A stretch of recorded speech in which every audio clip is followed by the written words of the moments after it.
Bonjour à toutes et à tous. Donc, je suis Delphine Curis, je suis dirigeante d'Alliance Sociale. Alors, hop, hop, voilà. Donc, je suis Delphine Curis, dirigeante d'Alliance Sociale, assistante sociale diplômée depuis 21 ans, et j'interviens pour les patients des filières de santé maladies rares, donc Fava Multi et Fimara depuis 2022 et Respifil depuis décembre 2023. Donc, bonjour à tous, moi je suis Alice Astoul, assistante sociale diplômée depuis 13 ans et j'interviens auprès des patients des filières de santé maladies rares depuis janvier de cette année. Alors pourquoi un service social Respifil? Donc notre mission, c'est d'écouter, soutenir et d'accompagner les patients relevant de la filière dans les démarches administratives liées à leur pathologie. Donc ce sont des patients qui n'ont pas de service social ou qui manquent de ressources et d'informations. Ce sont des accompagnements individuels ponctuels et distanciels qui sont centrés sur les démarches d'accès aux droits et liées à leur pathologie. Et parfois, il y a des interventions occasionnelles comme des interventions dans les groupes de patients. Donc, on vous présente aujourd'hui le retour sur la prestation engagée depuis décembre 2023 auprès de Respifil. On a noté différents verbatims entendus lors des entretiens. Donc, je faisais plein de choses, c'est moi qui gérais tout, aujourd'hui j'ai besoin d'aide, personne ne me comprend, je ne peux plus m'occuper de mes petits-enfants, j'étais le roc de la famille. Ce qu'on peut remarquer, c'est que dans ces verbatims, il y a des thématiques récurrentes. D'abord, le sentiment d'être diminué, ensuite des modifications dans l'organisation familiale et enfin un sentiment de solitude.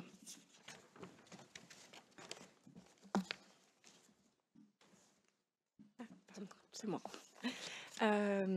Donc, dans ce cadre-là, les patients qu'on a rencontrés, c'est majoritairement des patients atteints de fibrose pulmonaire et ces patients avaient souvent des difficultés à nous parler au téléphone et on a relevé une certaine souffrance psychologique à laquelle on répond par un besoin d'écoute active et également, un besoin d'être guidés, accompagnés, orientés dans leur démarche administrative. On a aussi été contactés par des aidants qui nous font part de leur incompréhension ou de leur difficulté à s'adapter à la nouvelle situation et aussi un grand besoin de souffler et d'aménager leur temps de travail.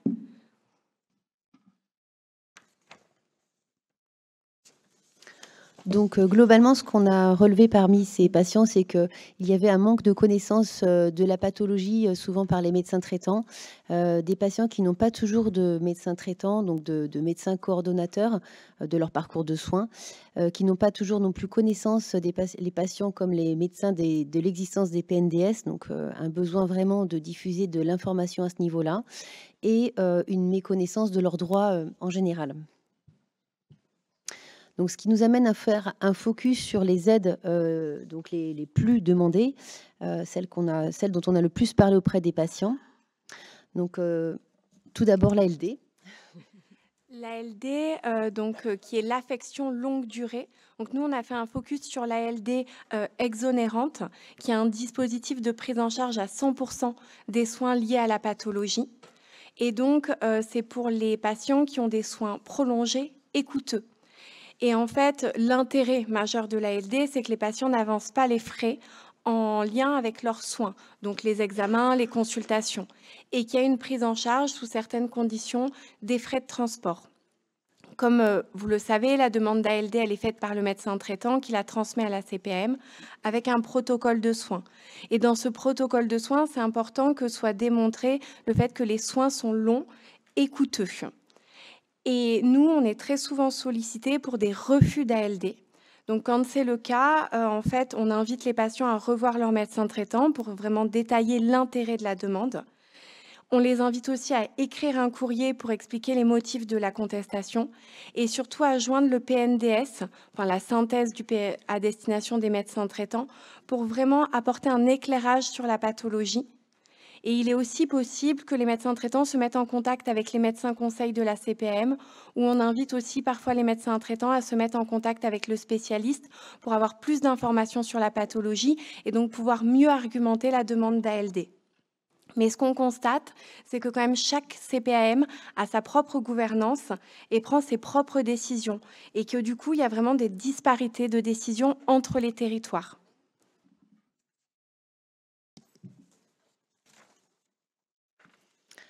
Donc après, il y a la prestation de compensation du handicap, qui est une aide versée par la maison départementale des personnes handicapées, donc à partir d'un dossier MDPH, donc qui est destiné à couvrir les besoins de compensation liés à une perte d'autonomie.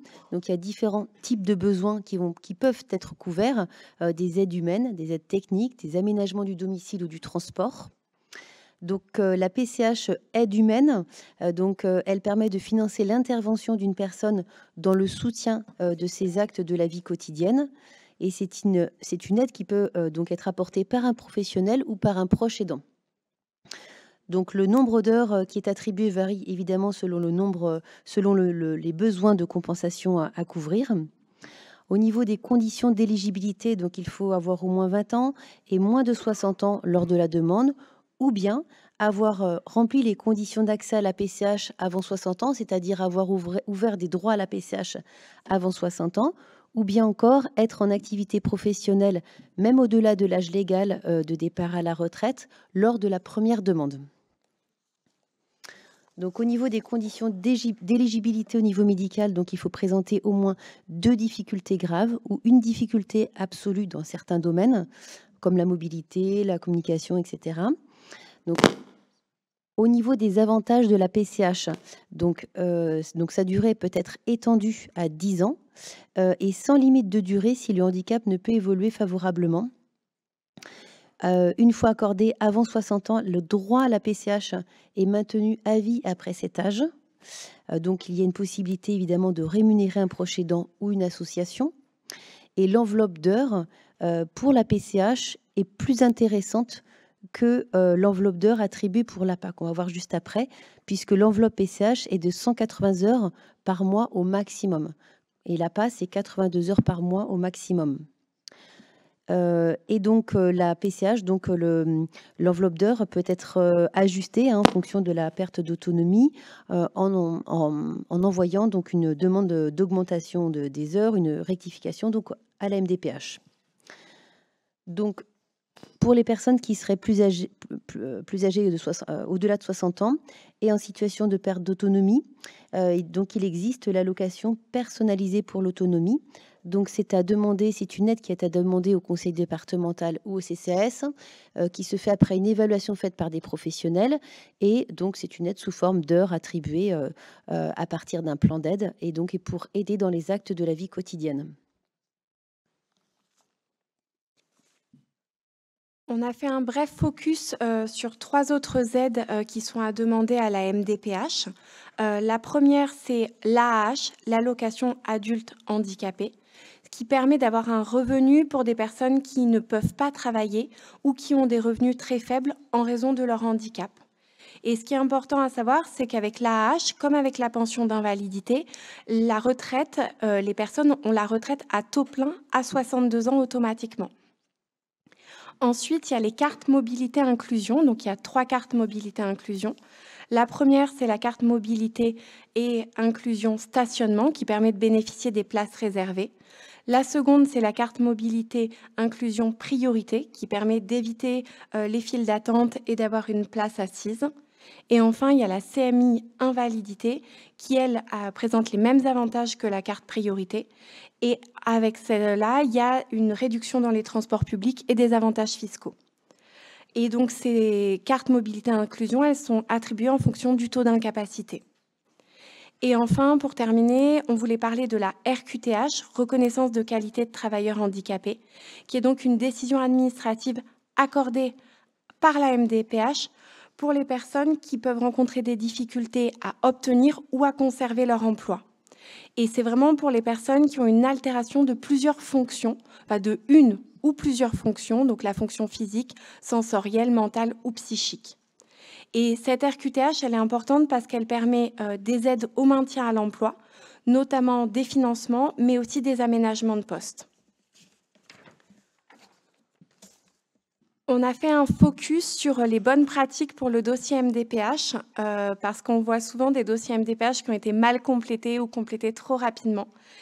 Et donc, pour bien remplir un dossier MDPH, la première des choses, nous, qu'on conseille, c'est d'utiliser le formulaire complémentaire pour les maladies rares, afin que les patients puissent vraiment prendre conscience de leurs besoins et ensuite de se servir de ce support pour échanger avec leur médecin traitant. Ensuite, c'est de prendre un rendez-vous avec leur médecin traitant en consultation qui s'appelle consultation très complexe. Donc, c'est côté consultation très complexe et par la CPM. Et du coup, c'est des rendez-vous qui durent plus longtemps et qui permettent d'avoir un véritable temps d'échange avec le médecin et qui permettent aussi que les certificats médicaux soient complétés au mieux et de manière la plus précise possible, en fait. Ensuite, on conseille de noter sur les 2 formulaires, à destination de la MDPH, le certificat médical et le dossier administratif, maladie rare, en gros, pour que la commission ait vraiment en tête que, les patients sont atteints d'une maladie rare. Enfin, on conseille toujours de joindre le PNDS, bien sûr tous les certificats médicaux, les rapports d'expertise et notamment tous ceux des médecins experts. Si le patient travaille, il peut aussi demander au médecin du travail un rapport qui permet de soutenir sa demande. Et pour terminer, c'est bon de savoir que si le dossier est urgent, il est possible de contacter directement la MDPH de façon à accélérer la procédure. Dans le dossier MDPH, il y a un parti projet de vie. On voit encore des dossiers MDPH qui sont envoyés sans qu'il y ait un projet de vie rédigé. Ça, c'est quasiment rédhibitoire pour obtenir les aides qu'on demande. Et donc, pour la rédaction du projet de vie, on conseille vraiment d'être concis, concret et factuel, de vraiment lister les difficultés et les impacts sur la pathologie. Et nous, dans tous les cas, lorsque nous sommes contactés, on fait part de nos conseils aux patients, mais également on propose une relecture du dossier de façon à ce qu'il soit le plus percutant possible afin d'optimiser les chances d'obtenir les aides demandées. Et on précise que comme pour la CPM, même s'il y a des directives nationales au niveau de la MDPH, eh bien quand même chaque MDPH prend ses propres décisions.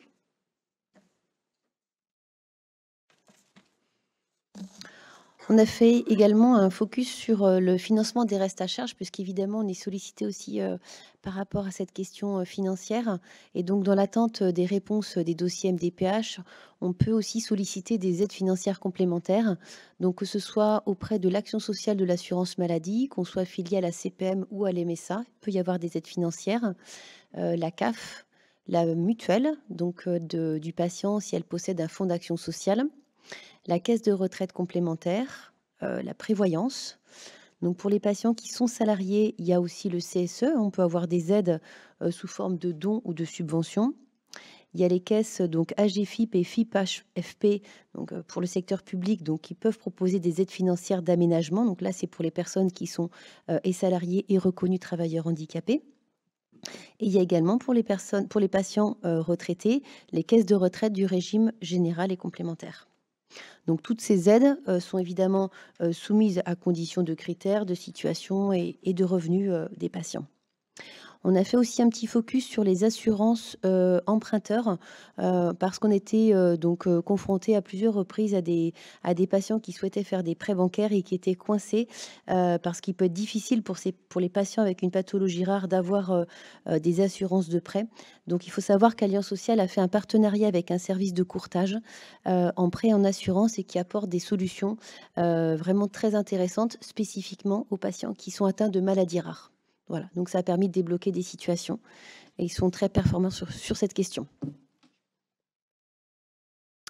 Donc comment nous joindre? Donc nous sommes 3 assistantes sociales à répondre aux patients, donc Alice à mes côtés. Il y a Sarah Trias également, qui intervient depuis 2022 auprès des patients maladies rares et moi-même.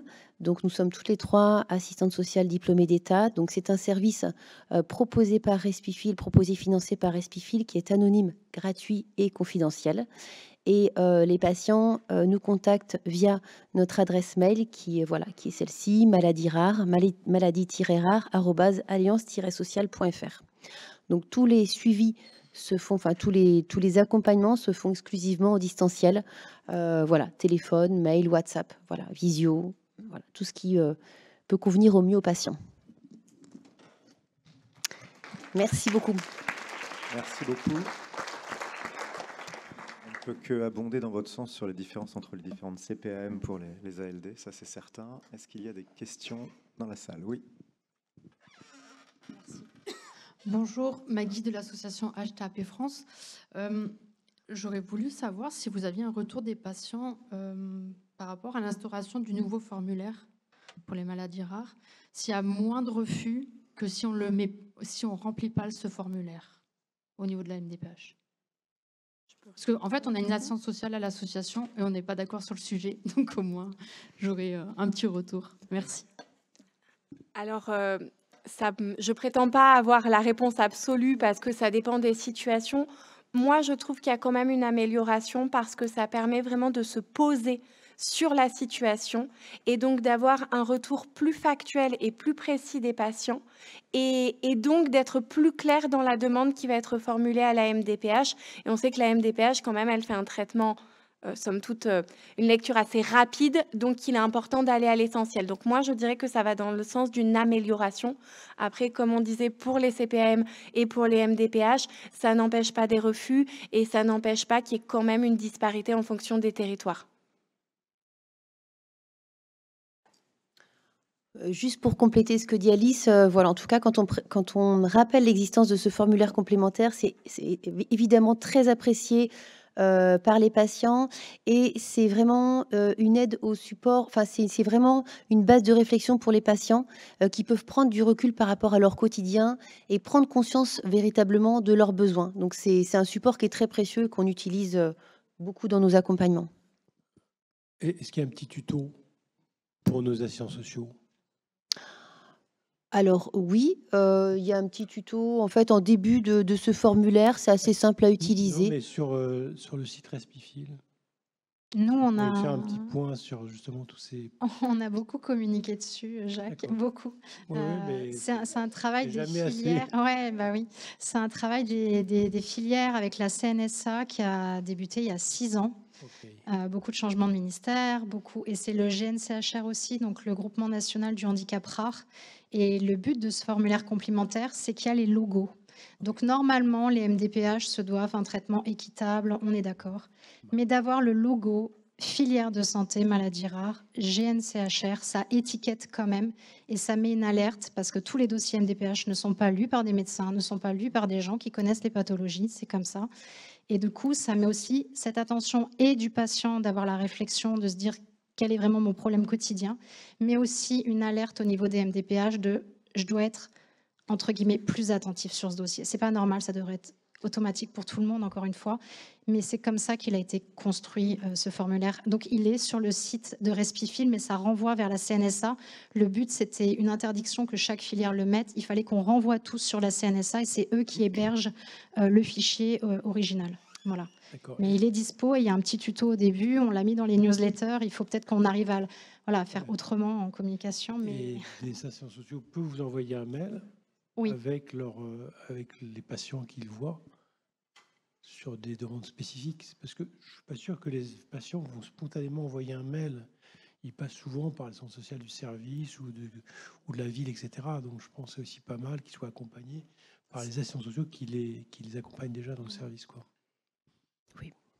Et c'est aussi important, si vous pouvez vous faire le relais auprès de vos assistantes sociales, si elles sont débordées, si elles ne savent pas, qu'il y a ce service national centralisé qui répond à tout le monde. Elles ont tous les codes ORFA, en fait.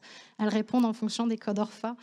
Si les patients sont étiquetés avec une maladie du périmètre de Respifil, ils sont pris en charge gratuitement.